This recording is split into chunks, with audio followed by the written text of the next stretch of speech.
나도 이제 더는 못 참아. 내가 너 고소해버릴 거야. 네? 갑자기 뭐예요? 누구신데 이러세요? 누구냐니? 나 기억 못하는 거야? 진짜 웃기는 여자네. 성함이 혜진인데, 그 혜진 씨구나. 2년 전에는 남편이 신세가 많았죠? 정욱 씨는 잘 지내요? 결혼은 했고요? 그런 놈이랑은 진작에 헤어졌어. 네 괴롭힘을 참는 데에도 한계가 있어. 내가 너 고소할 거라고. 네? 제가 괴롭혔다뇨? 그쪽을요? 그쪽이 제 남편이랑 바람 피운 일은 벌써 2년 전에 끝난 지 오래고 최근 2년간 아무 일도 없었잖아요. 이게 진짜 뻔뻔하게 네가 내 돈을 몽땅 뺏어간 바람에 내 인생은 쫄딱 망했다고. 부모님한테 의절당해서 의지할 사람 하나 없이 너 때문에 여태껏 난 고통 속에서 살았다고. 빼앗았다뇨? 말을 이상하게 하시네. 전 불륜에 대한 위자료를 청구했을 뿐이에요. 그로 인해 그쪽이 형편이 어려워졌든 부모님에게 의절을 당했든 저랑은 아무 상관도 없잖아요. 다 너 때문이라고. 그날 재판에서 날 욕하며 소리친 네 목소리가 아직도 귀에 맴돌아서 밤에는 잠도 못 잔다고. 정신적 피해 보상으로 고소할 거야. 전 재판에서 소리 지른 적 없는데요? 그리고 그쪽을 욕하면서 소리 지른 건 그쪽 어머님이고요. 그럼 어머님을 고소해야 되는 거 아닌가요? 그게 다인 줄 알아? 얼마 전에 만났던 남자친구랑도 전에 바람 피운 걸 들켜서 헤어졌다고. 네가 내 남친한테 고자질한 거 다 알아. 무슨 소리예요? 전 그쪽 남자친구 얼굴은커녕 그쪽이 어디 사는지도 모르거든요? 그래도 분명히 이건 다 네 짓이야. 내가 너 고소할 거야. 바람 피운 걸로 약점 잡아서 남의 인생 망쳤으니까 위자료 내놔. 그게 무슨 억지예요. 제가 그쪽을 괴롭혔다는 증거는 있어요? 그딴 거 나중에 얼마든지 찾을 수 있어. 그리고 난 변호사도 선임했거든? 변호사요? 그런 터무니없는 소송을 받아주는 변호사가 세상에 어딨어요? 혹시 꿈꾸신 거 아니에요? 있거든? 기다려봐. 지금 변호사한테 직접 연락하라고 할 테니까 연락처 하나 보낼 테니까 너도 저장해놔. 알았어요. 차라리 그 사람이랑 말하는 게 낫겠네요. 안녕하세요. 혹시 이민아 씨 되시나요? 네, 맞아요. 혜진 씨 변호사세요? 맞습니다. 김진수 변호사입니다. 저희 의뢰인이 정신적인 피해를 받았다고 호소하며 이민아 씨께 위자료를 청구하겠다고 하셔서 이렇게 연락드렸습니다. 먼저 원인 제공을 한 건 그쪽이에요. 혜진 씨가 제 남편이랑 바람을 피워서 제가 위자료를 청구한 거예요. 그래서 형편이 나빠지고 부모님께 의절당하고 남자친구한테 불륜 사실이 밝혀졌다고 해도 다 자업자득 아닌가요? 하지만 아무리 의뢰인이 바람을 피웠다고는 하나 이민아 씨에게 책망당하고 돈까지 뺏겨서 인생이 쫄딱 망해서 아주 마음 아파하고 있습니다. 솔직히 과한 처사인 것 같습니다. 아니, 제 남편이랑 불륜을 저질렀다니까요? 그걸 책망할 권리도 위자료를 청구할 권리도 전부 저한테 있을 텐데요? 그 후에 생긴 일은 제 잘못도 아니잖아요. 아니요, 전부 당신 잘못입니다. 의뢰인은 이민아 씨에게 정신적 피해를 받았습니다. 그래서 정신적 피해 보상으로서 4천만 원을 청구하겠습니다. 4천만 원이요? 제가 혜진 씨한테 청구했던 위자료의 2배잖아요. 그 정도로 극심한 고통을 의뢰인에게 줬다는 사실을 아셔야 합니다. 만약 지급을 거부하시겠다면 저희는 재판을 하려고 합니다. 재판이라고요? 말도 안 돼요. 혹시 위자료 지급과 재판도 거부하면요? 그럼 강제 집행을 해야겠죠. 그게 뭔지 아시나요? 당신의 집과 차 등의 재산이나 임금으로 위자료를 회수하는 방법입니다. 네? 재판을 거부하면 강제 집행이라니. 말도 안 돼요. 말이 안 되긴요. 필요하면 얼마든지 할 수 있습니다. 그래서 어떡하실 건가요? 위자료를 지급하실 건가요? 재판에 강제 집행까지 가고 싶으세요? 진짜 더 이상은 못 해먹겠네요. 진짜 웃겨 죽겠네. 네? 남자친구한테 차였다고 위자료 4천만 원에 지급을 거부하면 재판에다가 강제 집행이라고요? 재판도 안 하고 강제 집행이 돼요? 설마 변호사라고 하셨는데 법을 잘 모르시는 건 아니죠? 이거 참 이상하네. 뭐라고요? 지금 절 모욕하시는 건가요? 저희는 재판에도 손해볼 거 없어요. 그 준비도 철저히 돼 있습니다. 그러세요. 재판합시다. 할 수 있으면 해보자고요. 네? 지금 본인이 무슨 말하는 건지는 아세요? 재판을 하겠다고요? 그럼요. 알고 말고요. 오히려 재판이나 좀 하고 싶은데요. 그쪽이 제 전문이거든요. 네? 전문이라고요? 죄송해요. 소개가 늦었네요. 변호사 이민아입니다. 뭐라고요? 그래서 재판하신다고요? 네, 그래요. 하죠 뭐. 소장 기다리고 있을게요. 아니, 잠깐만, 뭐야? 변호사라고요? 네, 저 변호사예요. 혜진 씨한테 못 들었어요? 아니, 그게 무슨 말도 안 돼. 거짓말하지 마시죠. 진짜라니까요. 못하면 변호사협회 제 이름 검색해보세요. 떡하니 나올 겁니다. 네? 진짜 변호사라고요? 말도 안 돼. 근데 김준수 변호사라고 하셨죠? 등록 번호 좀 알려주실래요? 네? 등록 번호요? 변호사 등록 번호요. 변호사면 당연히 있을 텐데요? 변호사협회 사이트에 잠깐 들어가셔서 소속과 이름, 등록 번호 좀 알려주시겠어요? 아니요, 그건 좀 개인정보라서요. 개인정보요? 농담이시죠? 누구나 찾을 수 있는 정보인데요? 아니, 그래도 왜 그런 걸 말씀드려야 하는 건데요? 동업자분께 굳이 설명할 필요는 없지만 변호사가 아닌 사람이 변호사를 사칭할 경우 변호사법에 위반되기 때문에 범죄거든요. 사기죄에 해당하기도 하고요. 경우에 따라서는 수천만 원의 벌금도 부과될 텐데요. 수천만 원이라고? 네, 그래서 저도 그쪽이 진짜 변호사인지 확인하고 싶어서요. 자칭 변호사면 큰일이잖아요. 그래서 등록번호는 어떻게 되죠?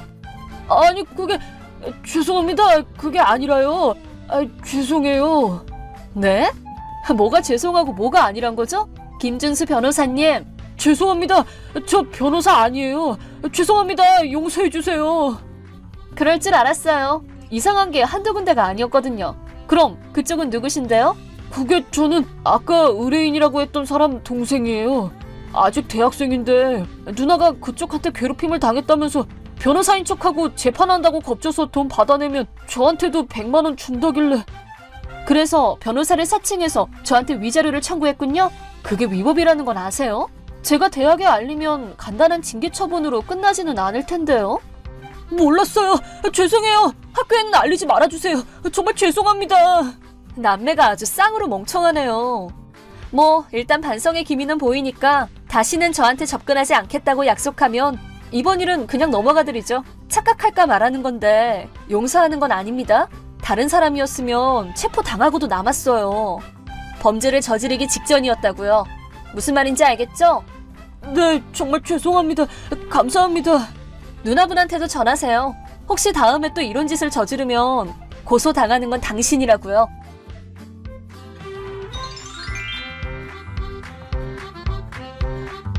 그 후로 곧바로 혜진 씨에게 사과의 메시지가 쏟아졌지만 전 알림을 꺼놓고 무시했답니다. 다음날 저는 혜진 씨네 부모님께 연락을 드려 남매가 저지른 짓을 설명한 뒤 철저히 주의를 드렸어요. 이번에는 변호사를 사칭한 것뿐이니 소송까지는 가지 않겠지만 다음에 또 이런 짓을 저지르면 벌금형에 처하게 될 거라고 설명드리니 부모님은 다시는 폐를 끼치지 않겠다며 진심으로 사과하셨답니다.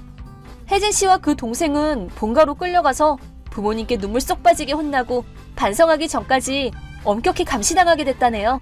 다시는 저한테 연락하지 못하도록 두 사람의 핸드폰도 해약해버렸다는데요. 그럼에도 또 연락을 한다면 그때는 법적 대응에 나서라고 하시더라고요. 저는 만약에 혜진 씨가 다음에 또 피해를 주면 확실히 짓밟아 놓으려고 이번에 주고받은 메시지 내용을 전부 프린트해서 보관해뒀답니다. 혹시나 또 연락이 오지 않을까 가끔 생각한답니다. 안녕하세요, 구독자 여러분. 구독과 좋아요는 채널 운영에 큰 힘이 됩니다. 안녕하세요. 저는 서울의 한 대학병원에서 간호사로 근무 중인 33살 여성입니다. 현재는 출산한 지 얼마 되지 않아 휴직 중에 있고요. 아이를 돌보며 예전 일이 생각나 이렇게 글을 쓰게 되었어요. 사실 작년에 정말 드라마에서나 나올 법한 일을 겪었거든요. 어떤 사연인지 궁금해하실 것 같아 바로 사연 시작하겠습니다. 저는 어려서 부모님이 이혼하셨어요. 언젠지 정확히는 기억나지 않지만 아마도 초등학교 입학 전인 것 같습니다. 그 뒤로는 엄마와 단둘이 살았는데 저를 짐짝 취급하셨고 그래서 늘 눈칫밥을 먹으며 외할머니의 보살핌으로 어렵사리 생활했습니다. 그런데 중학교 때 할머니마저 돌아가시면서 저는 철저하게 홀로 지내게 되었어요. 그렇게 지내길 몇 개월, 집에서 여느 때처럼 홀로 공부하고 있는데 엄마한테 전화가 왔습니다. 야, 정윤서, 너 집이야? 네, 집이에요. 무슨 일 있으세요? 네가 올해 중학교 2학년인가? 네, 그렇죠. 엄마는 제 나이도 모르세요? 야 이년아 모를 수도 있지. 그나저나 넌 독립 안 하냐? 이 나이에 무슨 독립이에요? 갑자기. 제가 독립하길 바라세요? 이제 너도 생각하고 스스로 행동할 줄 아는 나이잖니? 밥도 해먹을 줄 알고 네가 혼자 씻지를 못해, 먹지를 못해? 그럼 독립해도 되는 거 아니야? 엄마, 독립을 하려면 돈도 있어야 하고 살 집도 있어야 하고. 그것까진 네가 알아서 해야지. 그래야 진정한 독립이야. 엄마, 정말 너무하세요. 할머니 돌아가신 뒤로 저 너무 방치하시는 거 아니에요? 제가 말을 안 해서 그렇지. 학교에서 학부모 회의나 부모님 참여 수업 말씀드리고 싶어도 저 신경도 안 쓰시고 무슨 말을 해도 안 들으시는데 갑자기 독립까지 하라고 하시면 저 정말 어떻게 해야 해요? 말이 안 통하네. 그건 네가 알아서 해야지. 밑바닥에서부터 배워야 진정한 인생 공부야 임마. 휴, 시간을 조금 주세요. 꼴의 생각 좀 한다 이거야? 엄마 오늘도 안 들어갈 거니까 알아서 밥 먹고 자고 학교 가라? 귀찮게 하지 말고. 언제는 저 신경이나 쓰셨냐고요. 용돈은 바라지도 않아요. 집에 먹을 게 있어야 뭘 먹죠. 학교 급식으로 대충 때우는 거 몰라요? 그나마 급식비도 할머니가 모아두신 돈으로 나가고 있는 거고. 저에 대해 아는 게 있긴 하세요? 시끄러 이년아. 엄마 삼촌들이랑 놀다 들어가니까 너 알아서 밥 먹든지 해. 그리고 혹여나 이상한 사람들이 찾아와서 돈 달라고 하거든 엄마 집 나간 지 오래라고 해. 왜요? 엄마 무슨 일 있어요? 그냥 잔말 말고 시키는 대로 해. 뭘 이렇게 캐물어? 암튼 그런 줄 알고 끊는다. 엄마는 제가 생각하고 스스로 행동할 줄 아는 나이가 되었다며 제가 밥을 먹든 잠을 자든 신경을 쓰지 않으셨습니다. 술집을 전전하며 남자들과 어울려 놀았고 그나마 가지고 있던 돈을 한 푼 두 푼 노름을 하며 까먹으셨어요. 결국 공부를 하기에도 먹고 살기에도 빠듯한 형편이 되어버렸고 더 이상 이렇게 살 수는 없어 엄마와 연을 끊고 그대로 집을 나와버렸죠. 아무 연고도 없는 서울로 무작정 올라와 숙식이 가능한 식당에서 일을 시작했고 어렵사리 돈을 모아 고시원 원룸으로 조금씩 집을 넓혀가며 생활하기 시작했어요. 하루에 3만 원 벌기도 힘들었던 게 조금씩 금액도 커지고 악착같이 모으니 제법 돈이 되더라고요. 학업의 뜻이 있었지만 상황 때문에 여의치 않았고 더 늦기 전에 공부라는 걸 해보고 싶어 검정고시를 봤습니다. 그동안 모아둔 돈으로 큰 마음 먹고 학원도 끊고 인터넷 강의도 듣고 잠자는 시간 아껴가며 공부에 전념했어요. 그래서 간호대학에 입학해 전액 장학금을 받았고 운 좋게 졸업하는 것과 동시에 간호사 시험에도 합격해 새로운 인생을 살게 되었죠. 윤서야, 요즘 대학병원에서 근무한다며? 나는 그냥 개인 병원 들어왔어. 규모가 커서 그런지 정신이 하나도 없다. 아직 막내라서 그렇기도 하고 외울 건 왜 이렇게 많은지. 학교랑은 비교가 안 돼. 그래도 할만한가 보다? 힘들다는 말은 안 하네. 너 교수님이 대학원 데리고 가려던 거 왜 거절했어? 차라리 대학원 가서 연구원이든 뭐든 하지. 그게 페이도 세고 좋지 않아? 당장 돈 벌어야 하는데 몇 년을 어떻게 더 공부해. 그리고 대학원은 생각보다 더 치열해서 내가 견딜 수 있는 게 아니야. 하긴 돈이 몇 배로 더 드니까. 그나저나 대학 생각난다. 난 작은 병원인데도 선배가 어찌나 갈구는지. 야, 말도 마. 어우, 진상 하나 있는데 전생이 무슨 원수를 졌는지 나만 보면 으르렁댄다? 너도야? 아, 그나저나 우리 대학 때 생각난다. 내가 너랑 친해지고 싶던데 너 정말 열심히 사는 모습이 참 예뻤거든. 이름도 같고 정이 같지. 그랬어? 아, 우리 조만간 한번 만나자. 너는 남자친구 생겼어? 그렇게 노래를 부르더니. 아니, 여기저기 소개받고 있는데 마음에 드는 사람이 없다. 너도 그 병원에 의사랑 한번 만나봐. 에이, 지금 그럴 정신이 어딨어? 빨리 적응해서 자리 잡아야지. 그래. 아무튼 조만간 한번 보자. 응, 들어가. 일을 처음 시작하면서 어색하기도 하고 많이 서툴렀는데 대학 때 친했던 친구와 넋두리도 하고 가끔 만나 맥주 한 잔씩 하면서 그렇게 힘든 시간을 견뎌냈습니다. 1년, 2년, 연차가 쌓이고 저도 나름의 여유가 생겼을 때 같은 병원에서 근무하던 의사와 인연이 닿았어요. 동료 간호사의 소개로 만났고 가볍게 한두 번 차 한잔하던 사이에서 서로에게 호감이 생겨 미래를 약속한 사이가 되었죠. 그게 지금의 남편이고 제 남편은 한없이 다정하고 저를 이해해주는 사람이었어요. 첫인사를 드리러 간 날 저의 모든 것을 말씀드렸고 거부감이 들거나 싫어하실 줄 알았지만 시부모님은 되려 그런 저를 감싸 안아주시며 그동안 얼마나 힘들게 살았냐며 다독여 주셨습니다. 저를 며느리가 아니라 친딸 그 이상으로 대우해 주셨고 그렇게 차근차근 결혼 준비를 해나가게 되었죠.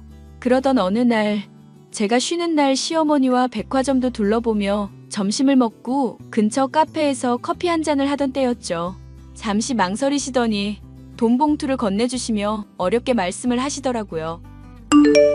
어머니, 이게 뭐예요?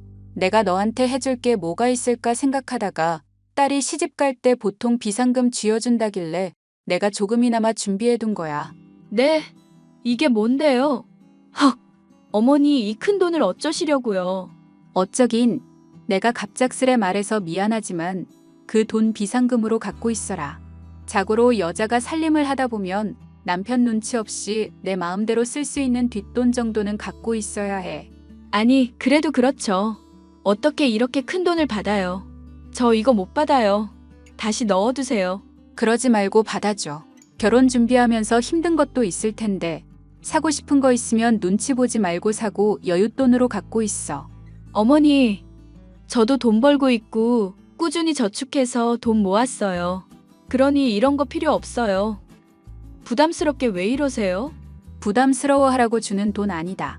혹여나 그렇다고 해도 그냥 받아둬. 언젠간 쓸모가 있을 거야. 네 돈은 네 돈이고 내가 주는 돈은 엄마가 준다 생각하고 받아줬으면 좋겠구나. 태하 그 녀석이 은근히 짠돌이 기질이 있어서 혹여나 속 썩일 일 만들까봐 눈치 보지 말라고 주는 거니까. 어머니, 제가 어떻게 보답을 드려야 할지. 이렇게 큰 돈을 저한테 덥석 주시다니요. 보답은 너희가 결혼해서 잘 사는 게 보답이야. 내 딸이다 생각하고 아껴줄 테니까 하고 싶은 거 하면서 잘 살아. 그게 보답하는 거야. 알겠지? 정말 감사합니다. 제가 효도하면서 살게요. 시어머니는 제게 친엄마나 다름없었습니다.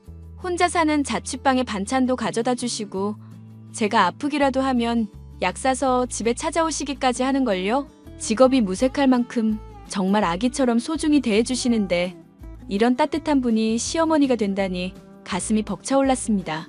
며느리는 절대 딸이 될 수 없고 고부지간은 가까워질 수 없다는 말이 있잖아요. 솔직히 저는 저희 시어머니 보면 그런 생각이 싹 사라지더라고요. 결혼하고 달라질 거라는 주변의 의견도 많았지만 시어머니는 한결같은 분이셨습니다. 그렇게 한참 결혼 준비를 하고 있는데 이상하게 퇴근길이 찜찜한 거예요. 누군가 절 따라오는 듯한 느낌을 받았습니다. 제가 무서워하고 걱정하니까 남편이 데려다주고 데리러 가고를 반복하면서 살았어요. 한 달 정도를 그러다가 수술 일정 때문에 딱 한 번 그러질 못했는데 제 앞에 놀라운 일이 생겼습니다. 바로 20년 만에 인연을 끊고 살았던 친엄마가 찾아온 거였어요. 어디서 주워 입었는지 잔뜩 해진 옷에 헝클어진 머리카락하며 술 냄새가 진동한 상태였죠. 저를 붙잡더니 혀가 잔뜩 꼬인 소리로 말을 건네기 시작했습니다. 야, 오랜만이다. 잘 지냈니? 엄마가 여길 어떻게... 어떻게 찾아왔냐는 눈치네. 어떻게 왔는지는 네가 상관할 바 아니고. 보니까 좋은 직장 다니는 것 같은데 돈 좀 모아뒀니? 여기가 어디라고 와요? 20년 만에 나타나서 한다는 소리가 돈 이야기예요? 돈 있으면 어쩔 건데. 어쩌긴 너 내가 낳았으니까 가진 돈 있으면 5천만 원만 내놔. 태어나게 해준 걸 감사하게 생각해야지. 뭐? 당신이 뭔데? 낳기만 했지 신경이나 썼어? 인연이 말본새하고는? 너 엄마한테 누가 그 따위로 말하래? 가진 거 있어 없어? 없고요. 있어도 안 줄 거예요. 줄 이유도 없고요. 너 혼자 잘 먹고 잘 살면 다니? 이제는 효도 좀 하고 살아야지. 진짜 어이가 없네요. 몇십 년 만에 나타나서 돈 타령하는 것도 모자라 이제는 효도까지 하라고? 당신이 엄마 노릇을 하기나 했어? 내가 아는 엄마는 이미 오래전에 죽었어. 그러니 당신은 뭣도 아니니까 아는 척하지 말고 꺼져. 갑작스러운 친엄마의 등장에 당황하기도 했지만 어이가 없더군요. 제가 매몰차게 대하니 제 뺨을 가차없이 때리더라고요. 태어나서 처음으로 맞아본 뺨에 정말 얼떨떨했습니다. 더 이상 상대할 가치가 없어서 아무 말 하지 않고 그대로 뒤돌아서 집으로 들어오는데 뒤통수가 엄청 따가웠어요. 고래고래 소리 지르며 딸년이 엄마 버린다고 온갖 생쇼를 하더라고요. 지나가는 사람들이 보든지 말든지 저는 제 집으로 들어와 버렸습니다. 그랬더니 병원에 찾아와 제 이름을 팔며 진료를 보고는 진료비 할인되는 거 아니냐며 진상짓도 하고 로비에서 지나가는 사람한테 시비도 걸고 수준 이하의 행동을 하더군요. 며칠 동안 참다가 더 안 좋은 상황이 초래되기 전에 남편에게 이 사실을 털어놓았습니다. 남편이 당직이어서 저녁에 퇴근하고 잠시 의국에 들렀죠. 자기야. 자기도 들었겠지만 로비에서 난리 치던 여자 있잖아. 아, 술 냄새 풍긴다던 그 여자? 그 사람 사실 내 친엄마야. 내가 예전에 말했었지? 나랑 인연 끊고 살았다고. 그런데 얼마 전에 갑자기 나 찾아와서는 돈을 요구하더라? 뭐? 그게 사실이야? 그럼 병원에서 난동 부리는 것도 그 이유고? 말로는 제외하네 어쩌네 하는데 내가 보기엔 목적은 돈이야. 내가 보고 싶어서 온 게 아니거든. 어디서 무엇을 하면서 살았는지는 몰라도 갑자기 찾아와서 돈 달라는 게 영 찝찝해서 말이지. 당신 왜 진작에 말을 안 했어? 수치스럽기도 하고 식구들한테 안 좋은 모습 보일까봐 겁났어. 병원 사람들한테도 사실대로 말 못하고 대충 얼버무리기만 하고 이대로 있다가는 나만 병신 될 것 같아서. 나 어떡하면 좋아? 그런 걱정이라면 하지 않는 게 좋아. 지금까지 당신이 쌓아온 이미지가 있는데 사람들이 안 좋게 생각하진 않을 거야. 내가 장모님 한번 만나볼게. 뭐? 당신이 엄마를 왜 만나? 그러다 무슨 봉변을 당할 줄 알고. 그래봤자 뭐 어쩌시겠어? 언젠가 한 번은 겪어야 할 일이잖아. 평생 안 보고 살 것도 아니고 정리를 하려면 이참에 해야지. 내가 만나볼 테니까 너무 걱정하지 마. 혹시나 어머님, 아버님 귀에 들어갈까봐 난 그게 더 걱정이야. 내가 소문 안 돌게 잘 정리할게. 그러니까 안심하고 있어. 그렇게 며칠 뒤 남편이 친엄마를 만나고 난 뒤 할 말이 있다며 시어머니와 저를 불렀습니다. 무슨 이야기를 했는지는 모르겠지만 좋은 이야기를 들은 건 아닌 것 같았어요. 심각한 표정으로 이야기하는데 들을수록 민망하고 짜증이 났습니다. 친엄마는 여전히 술과 노름에 빠져 살고 있었고 재혼까지 했었더군요. 물려받은 재산 다 탕진하고 돈 필요해서 저를 찾아온 거였습니다. 그리고 노름판 사람들과 짜고 저를 빌미로 돈을 뜯어내려 했던 정황을 포착했어요. 저를 만나고 난 뒤 그 사람들과 모종의 계획을 세웠더라고요. 어떻게 해서든 돈을 마련하기 위해서요. 남편이 친엄마의 뒷조사를 하면서 미리 알았으니 망정이지. 아무것도 모르고 당할 뻔했습니다. 남편과 시어머니는 부들부들 떠는 제 손을 잡아주며 말했죠. 장모님 만났는데 자기가 말한 대로더라. 나한테도 돈을 요구하시더라고. 뭐? 엄마가? 아 진짜. 어떻게 끊어내지? 내가 정말 면목이 없다. 애초에 돈 노리고 접근한 분이니까 크게 신경 쓸 건 없어. 당신한테 해코지만 안 하면 되는 거야. 엄마라고 부르기도 아까워. 내가 왜 그런 사람한테서 태어났는지 하늘이 원망스러울 정도야. 답이 없다. 답이. 세아가 이렇게 된 이상 어쩔 수 없어. 우린 이미 가족이다. 어차피 같이 헤쳐나가야 할 일이야. 무슨 일이 있어도 마음 단단히 먹어. 내 어머니. 내가 지켜줄 테니까 너무 걱정하지 마. 원하면 김 기사님한테 부탁드려서 경호원이라도 붙여줄게. 그리고 우선 병간에서 며칠 쉬어. 그래라. 너 지금 많이 지쳐 보인다. 얼마나 마음고생을 했으면. 츠츠. 우리가 모든 걸 안 이상 너는 기죽을 필요도 없고 떳떳하게 너 할 일을 해. 네, 그럴게요 어머니. 20년 만에 나타나서는 저도 당황스럽고 어이없지만 어머니랑 태아씨 있어서 얼마나 든든한지 몰라요. 그렇게 생각해주니 내가 오히려 고맙구나. 필요하면 너희 시아버지한테 이야기해서 휴직 처리해 줄 테니까 걱정하지 말고 푹 쉬어. 네. 저는 든든한 두 사람 덕분에 걱정을 한시름 놓을 수 있었어요. 가족 같지도 않은 친엄마라는 사람 때문에 스트레스가 이만저만 아니었는데 마음이라도 든든하니 한시름 놓겠더라고요. 그런데 말입니다. 얼마 후 잠시 숨을 돌리는데 아니나 다를까 친엄마가 연락을 해오더군요. 미친 듯이 보내는 메시지에 휴대폰을 던져버리고 싶은 충동이 강하게 들었습니다. 야, 생각은 해봤어? 너 돈 없는 거 아니지? 얼마 전에 네 남편 찾아왔더라? 보니까 있는 집 자식 같던데 잔말 말고 지금 당장 5천 보내. 내가 왜 돈을 보내야 하는데요? 아직도 정신 못 차리셨죠? 계속 이러시면 경찰에 신고할게요. 신고? 까짓것 해봐. 내가 협박을 했니? 뭘 했니? 낳아준 값 받겠다는데 내 권리 찾지도 못해? 권리요? 웃기는 소리 하네. 한번 해볼 테면 해보세요. 너 내가 하라는 대로 안 하면 정말 큰 코 다치는 수가 있다? 내가 어두운 사람들을 좀 알거든. 태어나게 해준 게 어딘데 은혜도 모르는 뻔뻔한 년아. 답답하네요. 벽에다 이야기하는 것도 아니고 이쯤 됐으면 알아들으세요. 더 이상 연락하지 마시고요. 뭐? 네가 이렇게 잘 살 수 있던 것도 다 내 덕인 거 몰라?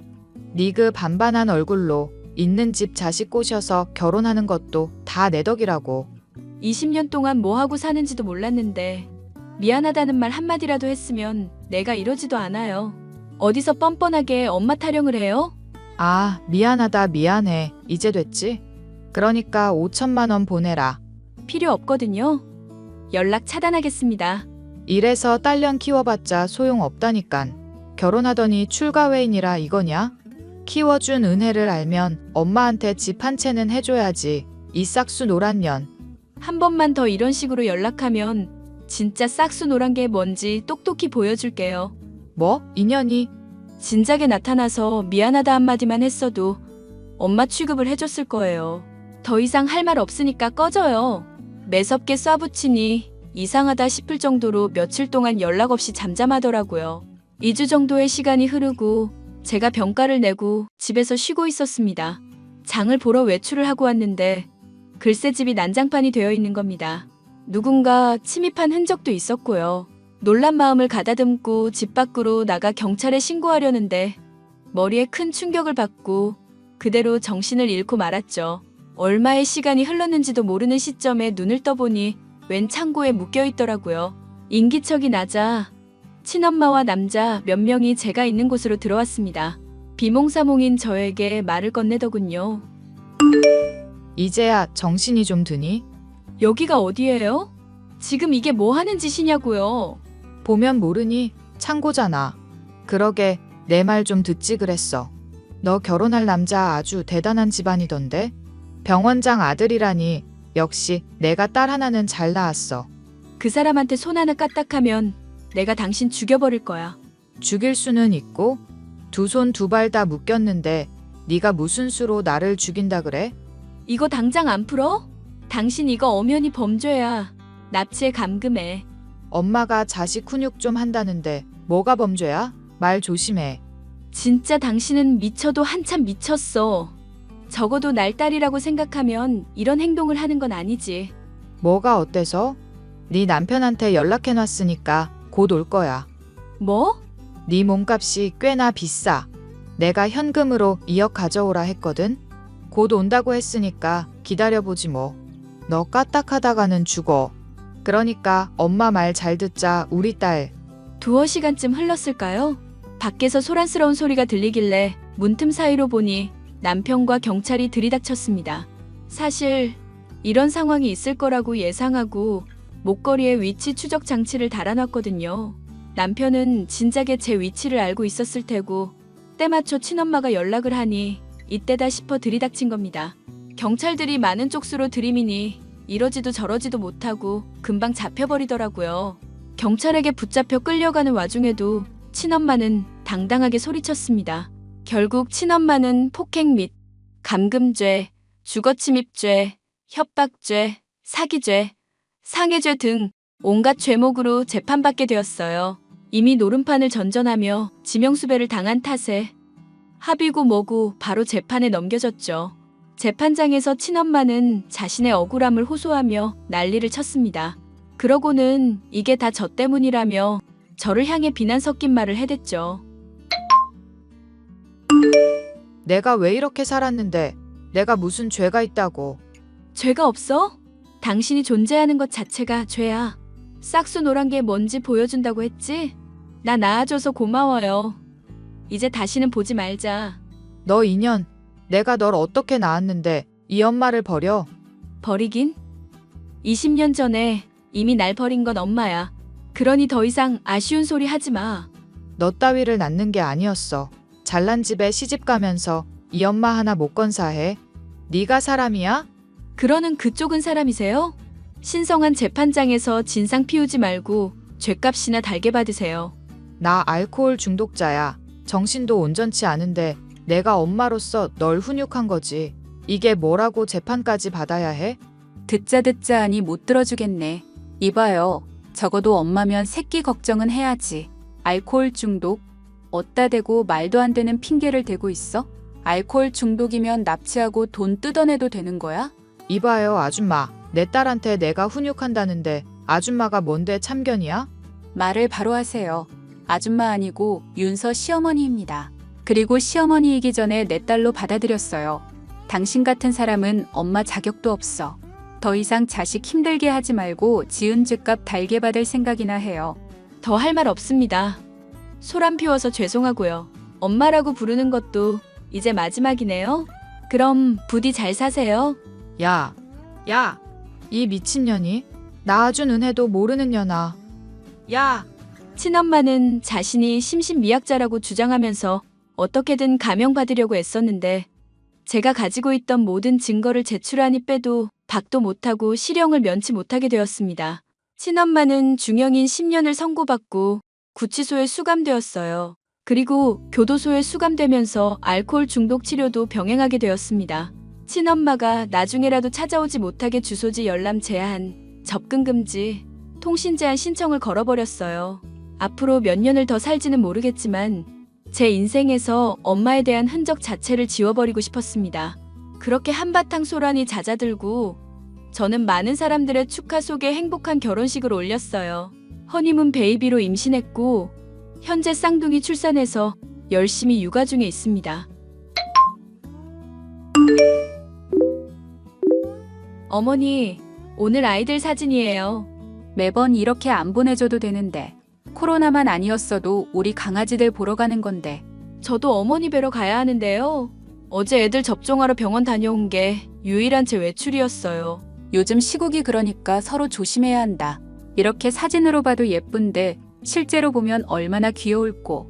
뭐야? 왜 나만 빼고 둘이 말해? 당신 오늘 바쁘다며. 어머니한테 아기들 사진 보내드리고 이런저런 이야기하고 있었어.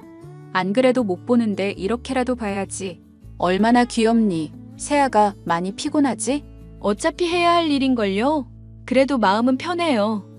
애들 낳기 전에 일이 해결돼서 망정이지. 아니었으면 저 진짜 죽었을지도 몰라요. 예끼, 죽는다는 소리 함부로 하는 거 아니야. 이제 내가 엄마다 생각하고 잘 챙겨줄 테니까 앞으로 걱정하지 말고 아가들이랑 잘 지내보자. 자기야, 나도 잘할게. 오늘 급한 일정 다 끝냈으니까 일찍 들어갈게. 먹고 싶은 거 없어? 몸보신하게 삼계탕 같은 거 사 먹여. 아무렴 어때요? 전 어머님이 해주신 밥이 제일 맛나는걸요? 호호 그러니? 코로나 좀 나아지면 내가 맨날 가서 해줄게. 제 기막힌 사연 어떠셨나요? 정말 드라마에서나 나올 법한 일 아닌가요? 자식이나 부모나 서로의 거울이라고 하는데 태어날 아이에게 좋은 부모가 되었으면 좋겠습니다. 절대로 자식을 저버리는 부모는 되지 않을 거예요. 이제는 모든 근심 걱정 훌훌 털어버리고 아가들과 마음 맞는 시댁 식구들과 평생 행복하게 지낼 생각입니다. 여러분들도 부모님과 갈등을 겪고 계시다면 조금 이기적이라 생각할지 몰라도 앞으로를 생각해서 잘 결정하셨으면 해요. 인생의 주인공은 부모님도 아니고 가까운 절친도 아닙니다. 바로 나 자신이죠. 그러니 저처럼 모든 근심 걱정은 내던지고 마음 편안한 인생 즐기시길 바랄게요. 그런 제 바람이 이루어지길 바라면서 이만 사연 마치겠습니다. 긴 사연 들어주셔서 감사해요.